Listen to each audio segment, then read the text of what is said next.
படிச்ச இடத்துல நாங்க படிச்ச விஷயத்தால் விளையாடி இடத்துல எங்களுக்கு விளையாடுவோம். நாங்க விளையாட்டை கொண்டாந்து நாங்க வகுப்புல செய்ய போன விஷயத்தால் அந்த ரெண்டு விஷயமே இல்லாம நாங்க இருக்கோம். நீங்க ஒரு விஷயம் நீங்க மகன் என்ற உறுதிமொழி தான் நான் எந்த இடத்துல பயணிக்கிறேன்னு சொல்லி ஒரு விஷயத்தான் தன்னளவுல தான் மாறுவோம். நீங்க ஒருத்தர் மாறினால் போதும். ஒரு குடும்பத்தில் ஒருத்தராக இருந்தாலும் இந்த சமூகத்தில் ஒருத்தராக இருந்தாலும் நீங்க ஒருத்தர் மாறினால் போதும். என்ன சொன்னா நான் சிம்பிளா இல்லையே, நான் இந்த பயணம் ஆரம்பிச்சு 10 நாளையில எனக்கு ரீச் கிடைச்ச அப்படின்னு சொல்லி எனக்கு 10 நாள் 15 நாள்ல எனக்கு ரீச் கிடைச்சிட்ட ஷோமி அப்படி பெரிய ரீச் ஒன்று ஆகிட்டு அப்படின்னு சொல்லி எல்லாரும் நினைச்சேன். நான் 6 வருஷமா உழைப்பு போட்டு ஒருத்தருக்கும் தெரியும்.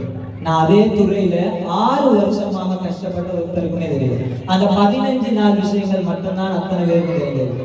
நாங்க எந்த அளவு மறைமுகமாக நாங்க ஒரு விஷயத்துக்கு எஃபெக்ட் கொடுக்கியோ அந்த மறைமுகமாக செய்த வேலை தான் இன்னைக்கு பிரதிபலிப்பதாக